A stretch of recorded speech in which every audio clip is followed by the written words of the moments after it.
तो आखिर फैसला हो गया कि शिवराज सिंह चौहान वो शख्स होंगे जो बिहार के मुख्यमंत्री का चयन करेंगे। एक तरीके से बात यही निकल कर सामने आई है कि पर्यवेक्षक बना दिए गए हैं। अब विधायक दल की जो बैठक होगी उसका नेतृत्व जो है वो शिवराज सिंह चौहान करेंगे। अब यहाँ पर दोस्तों मेरे मन में एक सवाल उठता है और मुझे लगता है कि ये सवाल आपके मन में भी उठना चाहिए। सवाल ये उठता है कि अगर 20 दिन पहले से ही ये तय था बिहार में कि एक नेता विशेष मुख्यमंत्री बनेंगे, एक नेता विशेष, सम्राट चौधरी की हम बात कर रहे हैं, जो सब कुछ तय था, पहले से तय था, अमित शाह का मुहर लग चुका था, नरेंद्र मोदी की हामी थी, बड़े बड़े लेख, बड़े बड़े खबर चल रहे थे, तो आखिर शिवराज सिंह चौहान को क्यों भेजा गया? ये सवाल तो उठना चाहिए ना दिमाग में। देखिए, दरअसल भारतीय जनता पार्टी का जो व्यापकता है, जो डाइवर्सिटी है, अलग अलग राज्यों में अलग अलग राजनीति जो भारतीय जनता पार्टी करती है, उसको यहाँ के जो लोकल पत्रकार कहिए, लोकल यूट्यूबर कहिए, जो भी कह लीजिए, वो समझ नहीं पाए। उनके लिए बिहार का मतलब होता है लालू और नीतीश। क्योंकि 35 साल से हम वही देख रहे हैं। मेरा तो उम्र भी नहीं है, लालू यादव के मुख्यमंत्री बनने के 1 साल बाद मेरा जन्म हुआ, तो हम तो जब से होश संभाले तब से लालू और नीतीश को ही देख रहे हैं। और मेरे जो तमाम सीनियर्स हैं वो अपने शुरुआती दौर से इसी तरह की राजनीति देख रहे हैं कि एक पार्टी है, उनका 2-4 जातियों पर कब्जा है, कब्जा वो वोट बैंक है। जैसे रामविलास पासवान को हमने देखा, सिर्फ पासवान वोट के बदौलत वो 33 सालों तक केंद्र में मंत्री रहे। हमने नीतीश कुमार को देखा, जिनका 3-4 जातियों पर पकड़ था, लवकुश और कुछ अति पिछड़ी जातियाँ। लालू यादव को हमने देखा है, एक समय था जब लालू यादव मुस्लिम और थोड़ा सा दलित का हिस्सेदारी रखे, लेकिन बाद में वो दलित भी छटक गए, तो उनका एक अपना वोट बैंक का कब्जा रहा और इसी स्तर पे पार्टियां बनती चली गई।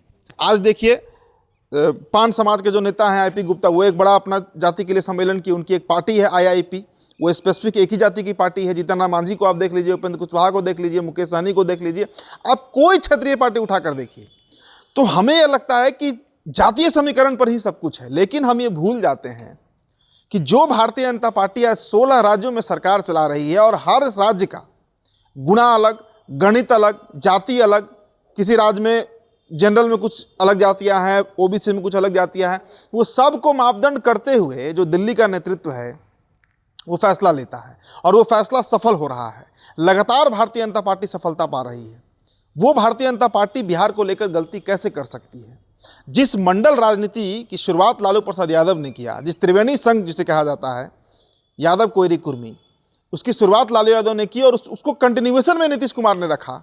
आपको क्या लगता है, मैं देखिए फिर ये सवाल पूछ रहा हूं कि आपको क्या लगता है कि भारतीय जनता पार्टी क्या उसी दायरे में राजनीति करेगी बिहार में? यहाँ के जो बड़े नाम हैं पत्रकारों में, उनके लिए राजनीति होता है अणे मार्ग से पोलो रोड, कहानी खत्म हो जाता है। दिल्ली का लुटियंस तक वो समझ ही नहीं पाते हैं कि लुटियंस में बैठा जो व्यक्ति वो क्या सोच रहा होगा। अब सुबह हमने आपको खबर बताया था, दलित चेहरे के बारे में चर्चा है और उस खबर पे आप मुहर लगा सकते हैं, बने ना बने वो बात का विषय है, लेकिन चर्चा आरएसएस से लेकर बीजेपी हेडक्वार्टर में इसकी होती है और वहीं के जो लोग हैं वो बताते हैं इस बात को। पटना में जो एक माहौल हाइप क्रिएट किया गया वो दिल्ली में एग्जिस्ट ही नहीं कर रहा था। हमने 2 दिन पहले आपको खबर में बताया कि हमारे कई लोग हैं भारतीय जनता पार्टी दिल्ली दफ्तर में जिनसे मेरी बातचीत होती है, वो कह ही नहीं रहे हैं कि भाई जिसकी चर्चा बिहार में हो रही है वो नेता का कहीं यहाँ चर्चा ही नहीं है। अब शिवराज सिंह चौहान और भारतीय जनता पार्टी का कई उदाहरण है। अब मनोज सिन्हा का आप उदाहरण लीजिए, उत्तर प्रदेश में Manoj Sinha was the favourite person of Narendra Modi, बड़ा पसंदीदा नेता थे, लेकिन वहां पर पर्यवेक्षक बनने कौन पहुंचे थे? अगर आपको याद होगा 2017 में वेंकैया नायडू पहुंचे थे और वेंकैया नायडू ने मनोज सिन्हा के, और उस समय अड़े हुए थे ये केशव प्रसाद मौर्य सीएम बनने के लिए, लेकिन क्या हुआ? ना मनोज सिन्हा बने ना केशव प्रसाद मौर्य बने, बना कौन? योगी आदित्यनाथ। ये सवाल पूछा गया कि भाई अगर मनोज सिन्हा को हम बनाते हैं तो पूर्वांचल के 2-4 जिलों को छोड़कर उनकी जाति का क्या एग्जिस्टेंस है? भूमिहार कितने हैं उत्तर प्रदेश में? क्या उपयोगिता होगी? जबकि योगी ना आरएसएस बैकग्राउंड से थे ना एबीवीपी जो है उस बैकग्राउंड से थे, लेकिन उनकी अपनी कई संगठन चल रहे थे यूपी में, भरोसा उन पर जताया गया और देखिए आज पूरे उत्तर प्रदेश में हिंदुत्व की राजनीति हो रही है।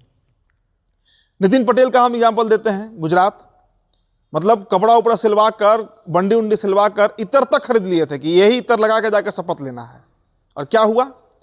विजय रूपानी को बना दिया गया। अब देखिए हरियाणा का हम उदाहरण देते हैं मनोहर लाल खट्टर का, अभी वहां नायाब सिंह सैनी बने हुए हैं, वो भी गैर जाट हैं।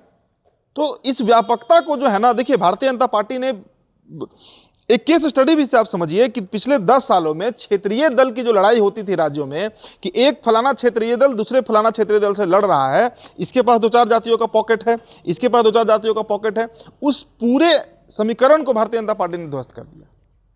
और जेपी नड्डा जो कहते हैं बार बार, आपको बार बार क्या, एक बार उन्होंने पटना में कह दिया था कि क्षेत्रीय दलों को समाप्त कर देना है।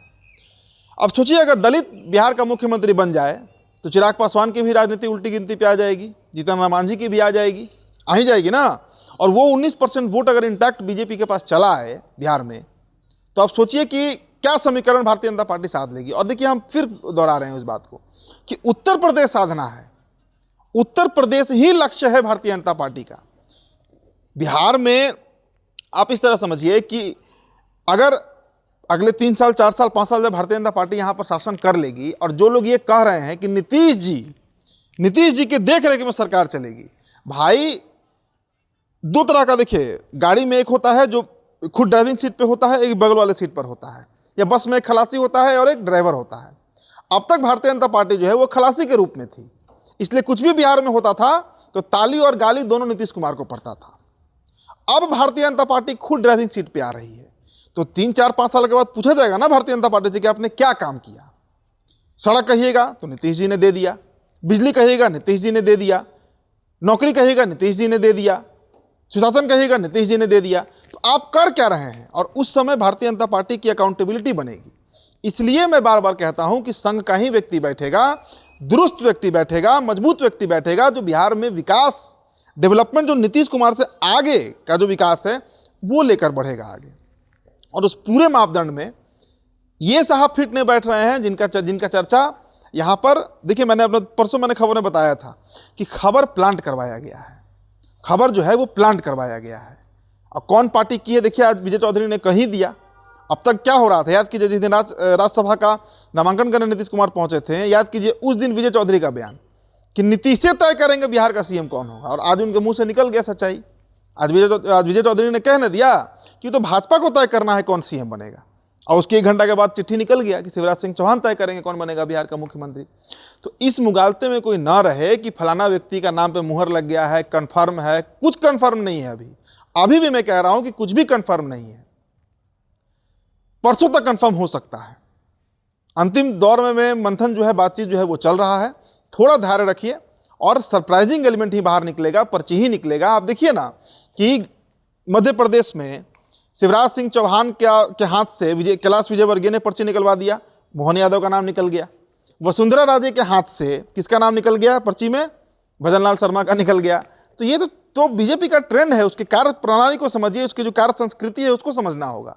लेकिन ये हमारे यहाँ के लोग नहीं समझ पा रहे हैं, उनको लग रहा है कि लवकुश गड़बड़ा जाएगा। अरे भाई, भारतीय जनता पार्टी को लवकुश की राजनीति करनी ही नहीं है, उसे अब बिहार में हिंदुत्व की राजनीति करनी है। और उसके लिए आप सोचिए, बिहार में अभी भले मुद्दा सीएम का चल रहा हो, लेकिन राष्ट्रीय स्तर पर कौन सा मुद्दा चल रहा है इस वक्त? कौन ट्रेंडिंग मुद्दा है? वुमेन रिजर्वेशन बिल, परिसीमन जो होगा और जो लोकसभा विधानसभा का सीट बढ़ेगा उसमें 33% आरक्षण महिलाओं को मिलना है।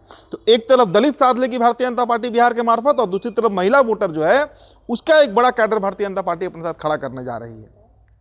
और जो इस समीकरण को नहीं समझ रहे हैं, या तो वो बड़े मासूम हैं, कोई पत्रकार हो या कोई भी एनालिसिस जो करता है, या तो बड़े मासूम हैं या फिर उन्हें बहुत तगड़ा चॉकलेट खिला दिया गया है और वो उसी नेता की जुबान बोल रहे हैं जो उनसे बुलवाया जा रहा है।